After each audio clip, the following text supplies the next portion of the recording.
Hi, this is Cheryl Walgie from Astral Connections here, and with me I have Maureen Okino.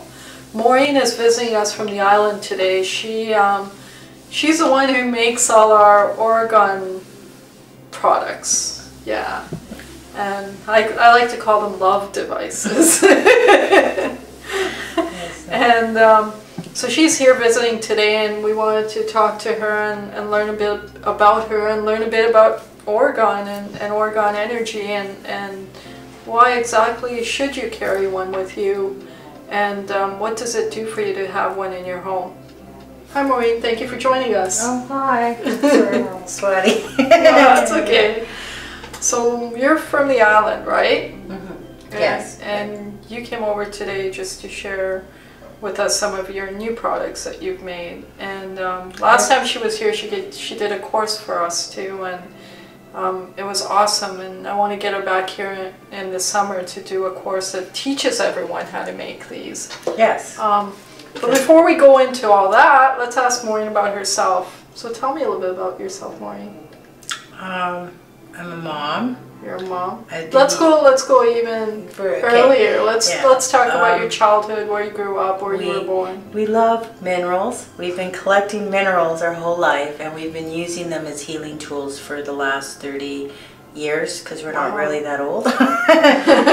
But we have been using them as healing tools, and What got you into that? When did you start using them for healing tools? After we met Lois, because Lois so you'll have to tell me your meeting with Lois then. At the hair salon. She was a client, and we give really good shampoos, so we talk, and she picked up a lot of energy from us and told us a lot of things about ourselves, because she knew what we were going through, and she said minerals are wonderful tools for healing. When you can't let go of stuff, there's always a mineral you could pick up and hold, and it will help you get through things. And it was the truth, I just didn't know it until I started actively collecting things for different things, because we all have issues, and as we deal with those issues, we grow from it, we heal from it, and we move on. But there's always other stuff that come up, and there's a mineral for every issue you've got.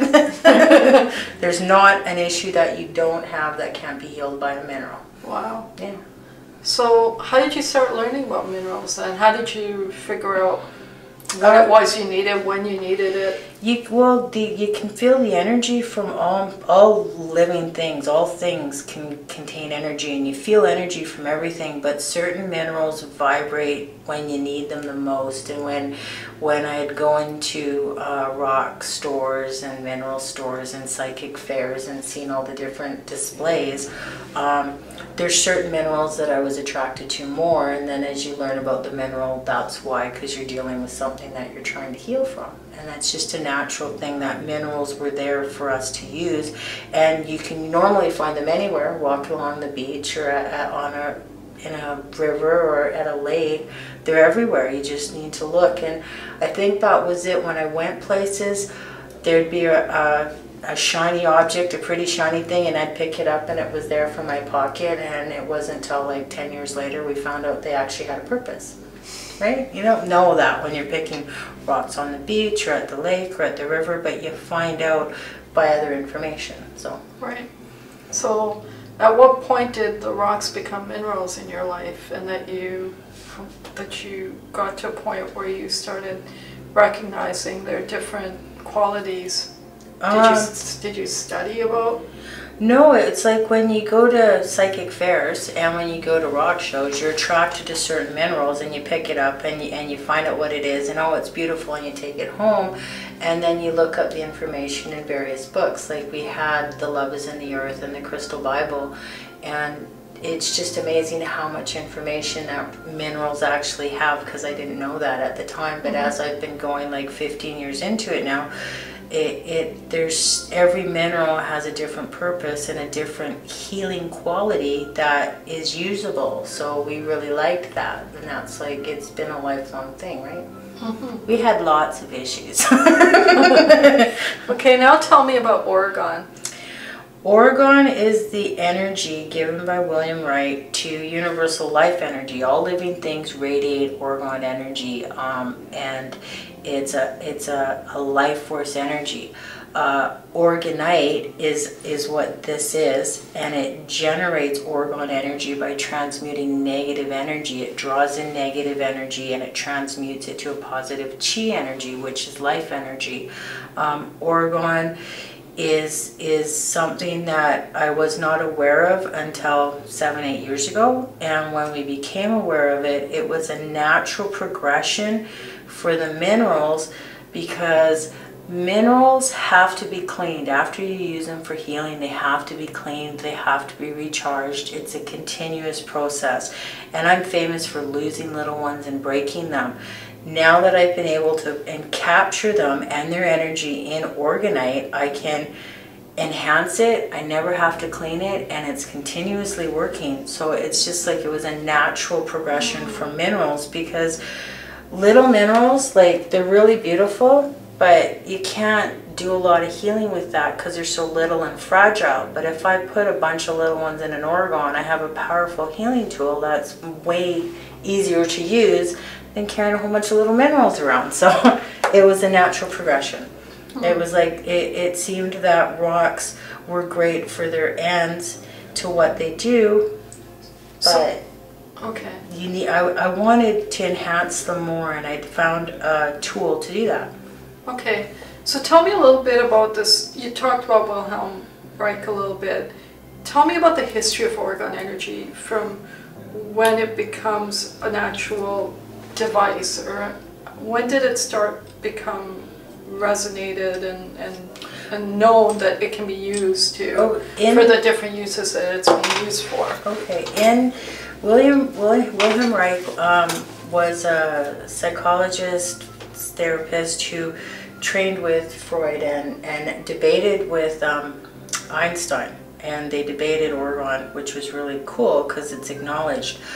He did a bunch of studying and training and developed orgon boxes, generator boxes, and it was fiberglass resin and metal in layers, and they were huge boxes that people sat in, and they were healing tools that healed all kinds of diseases. And he did that from the 20s to the 40s. He did his training, and in the 40s he actually built these devices and had a place where he went, a sanctuary, so to speak.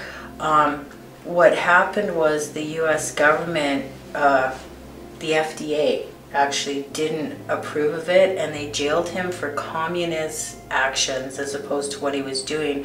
But they destroyed all his work on Orgonite, and they also tried to destroy all his boxes. There was like 100 boxes and 99 were gone except for the one at his thing. And they basically in the 50s buried all the information, and discredited him, and did basically made it not exist, so no one would believe it.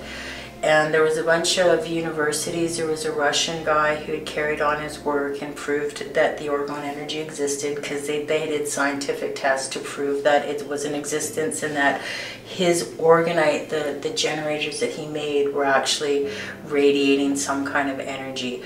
And they did do the test even in, I believe it was Berkeley, in the year 2000. They did some tests, and that's where it kind of came out.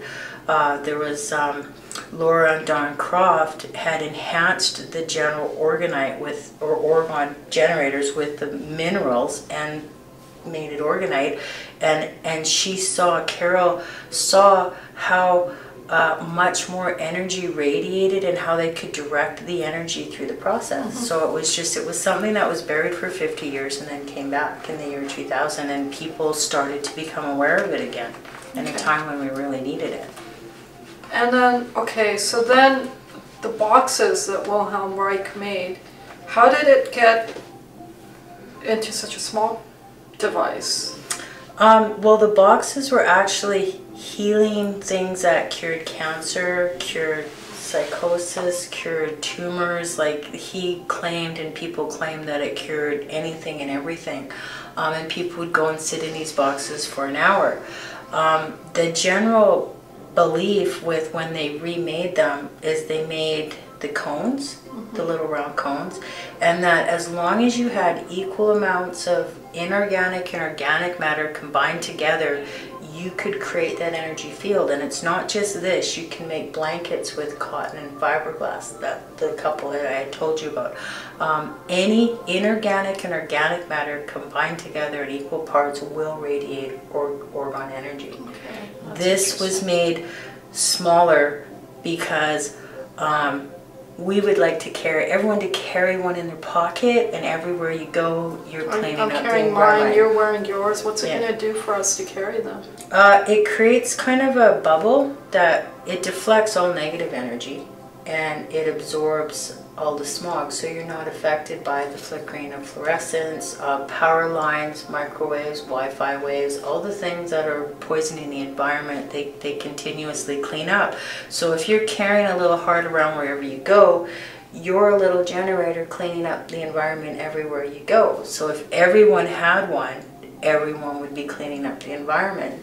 Yeah, and that's like the biggest thing, is that we have a toxic environment that needs to be cleaned up.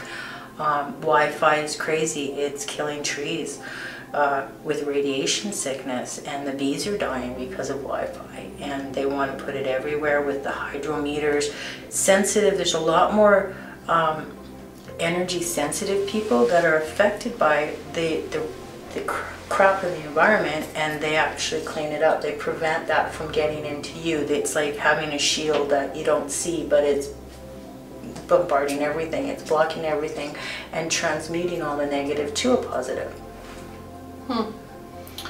Okay, so Wilhelm Reich did this study. Was there anyone after Wilhelm Reich that did studies on orgon as well, or was there? Well, Nikola Tesla did. He actually did studies, and his unfortunately had splintered off to find scalar energy, which is PowerPoint weaponry that people are freaked out about, because when Nikola Tesla did his work, he said there was never enough energy on the planet to power a PowerPoint weapon of scalar energy.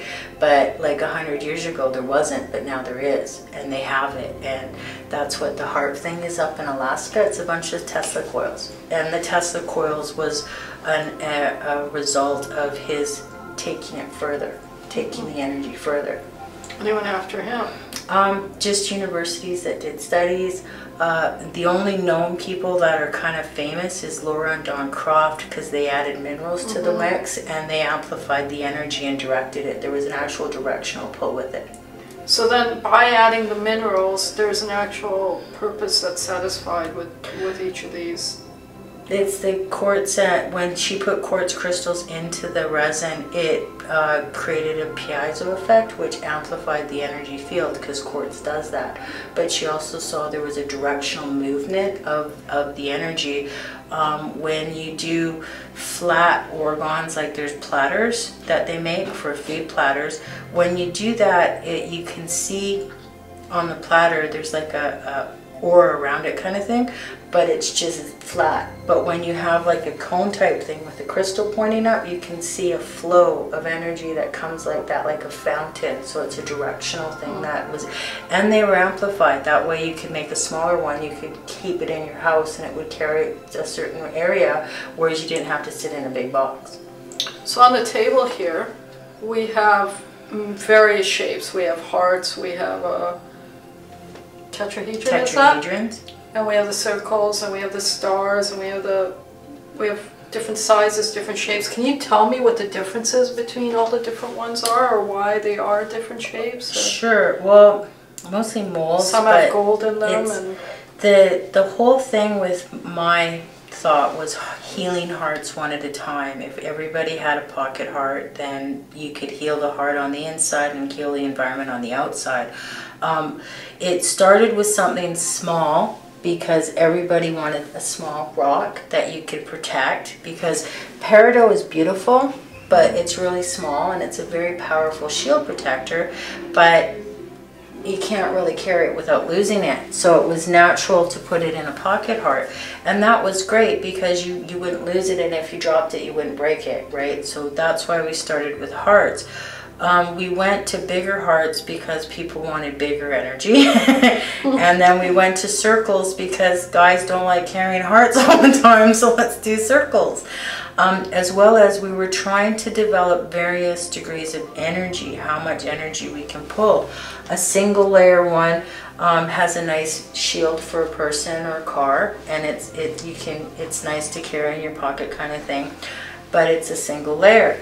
The more layers that you have, like in our massage tools, the multiple layers, the more energy pull. So these are meant for pain. Massage tool. So yeah. How is it a massage tool? There's a rub on it. You can rub it on sore spots. You can rub it on owies, even cuts. When you get cuts, my daughter rubs her cuts when she has a sore throat, when she's got a cough. She always needs an orgon to rub.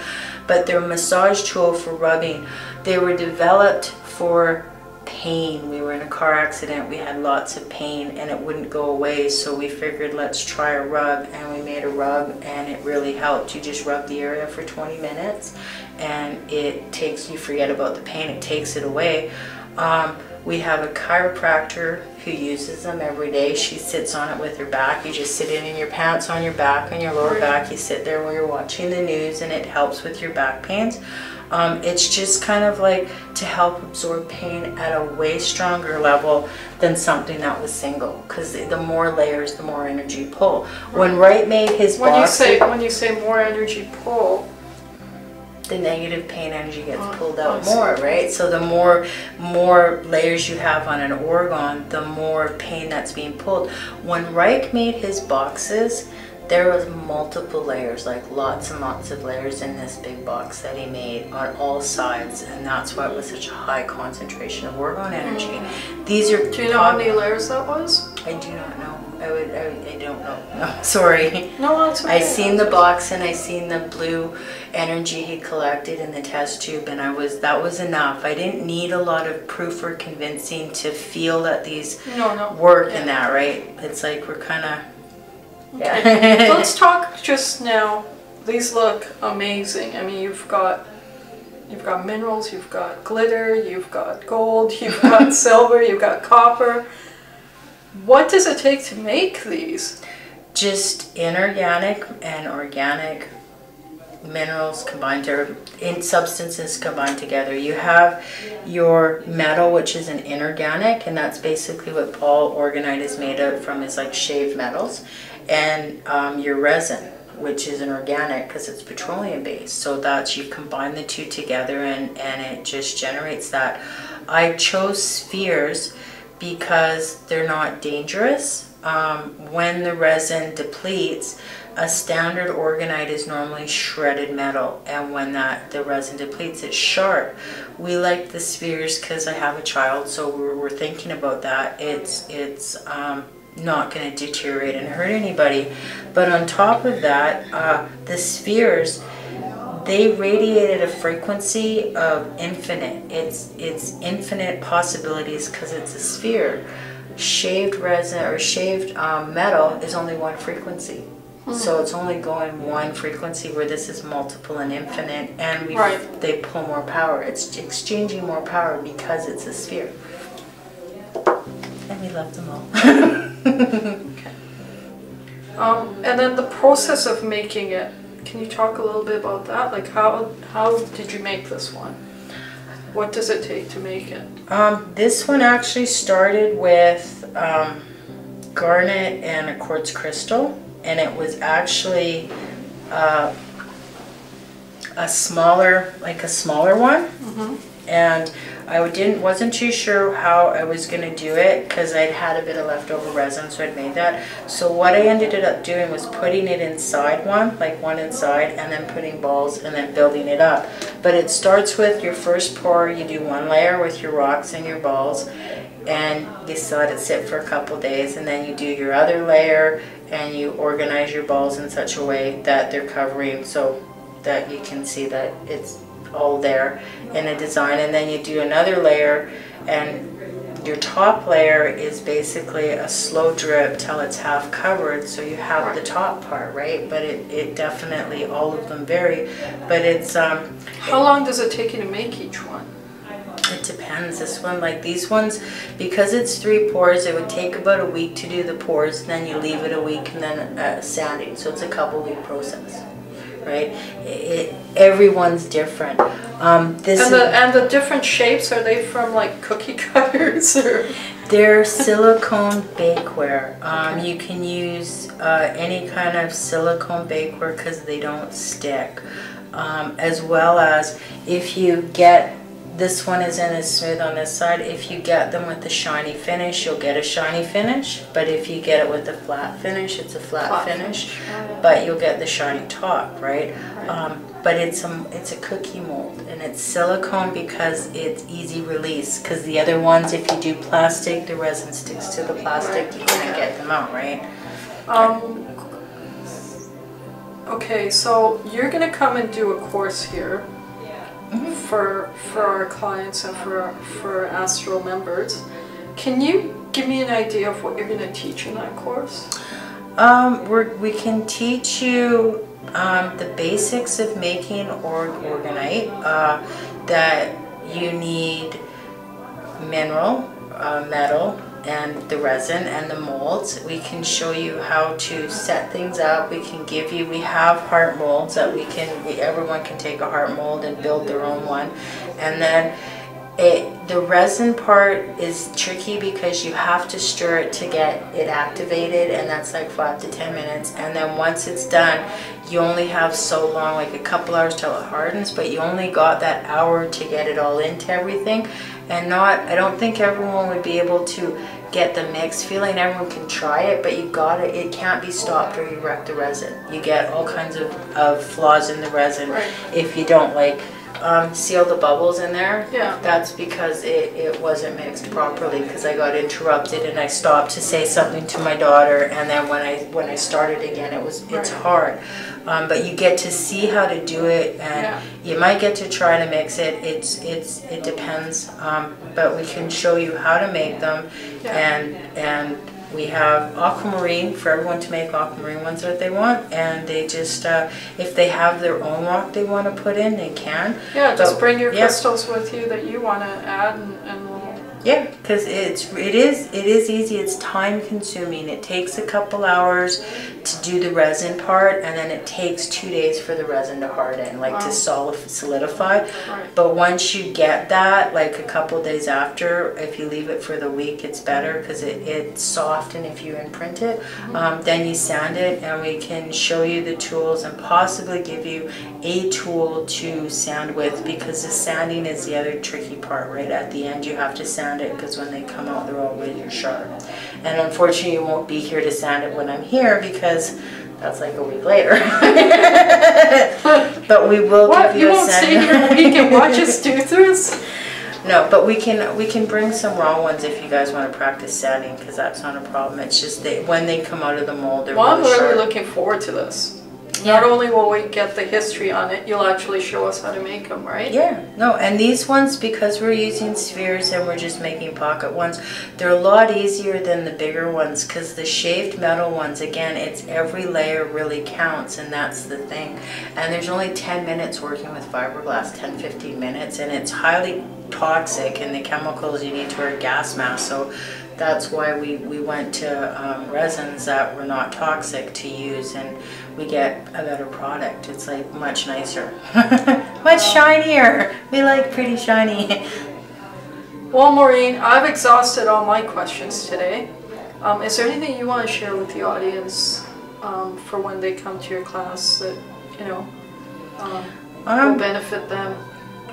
Well, just knowing about orgon and knowing about Orgonite, and the more people that make Orgonite, the better off the planet is, because we are living in a toxic environment. We're polluting our oceans, we're polluting our air, we're polluting the trees and the bees, and it's awful. I'm taking care of the water by dumping, these are my water gifting ones, so we're dumping these in the water in the river when we come across on the ferry, and this year we had a great herring run, like one of the best in 25 years. Tell me a little bit about the snowbirds, because I know you... The atmosphere, we've taken care of the atmosphere. The snowbirds are the Canadian team, the airplane team, the Tudor airplanes, they do the tricks in the sky. They come to our valley every year for 2 weeks and they practice, and we get to see free shows every day, twice a day, which is awesome. We love them. And about 5 years ago when we first started Orgons, we were just amazed at how wonderful these guys were, and that they put their life in danger, and it's a great job, and we didn't know how to thank them. So 4 years ago we gave them a keychain a friend made who had started me on this path, and they loved it. And the next year I wanted to get them hearts, so we made them like a heart like this, and it was their 40th anniversary one, and it was filled with garnet, and it had a 40 and an SB on it, and they loved them. And the next year we made rose quartz and pyrite ones. We got a hug from them. That was last year. And he said they carry it then in their pocket, so they're flying with it, cleaning the atmosphere at all the shows they go to. And that I feel thankful that they come and do that for us by doing their shows, but by cleaning up the atmosphere for me, that's great, because I don't fly. So it's just one of those things. And this year when they're coming, they're actually coming May 8th. They're here at the end of April till May. We're making the aquamarine ones. So we're making heart aquamarines for them, and with an SB on it. And we gift them every year. And they're just wonderful guys that they entertain everywhere all over the world, and they get it because they're in the atmosphere and they can see, and it's wonderful. And we love that they love coming to the valley, and we love that they love getting their gifts, and we think it's a great thing, because I don't know how else to clean up the atmosphere other than giving it to people who fly all the time, and we're really grateful for them. I just can't get all over the earth, so if everyone could take one and carry it all over the planet, then we got the whole planet covered. Come learn how to make one. Come make one, and make sure you carry it. Your loved ones carry one. Yeah, because we got the water done and we got the atmosphere done. We just need to get the earth done, and if everyone walking on the earth carried one, it'd be a great place to live. Thank you, Maureen. Oh, you're welcome. Thank you again. It was painless, thank you. I'm glad it was very painless. Yeah, thanks. Thanks.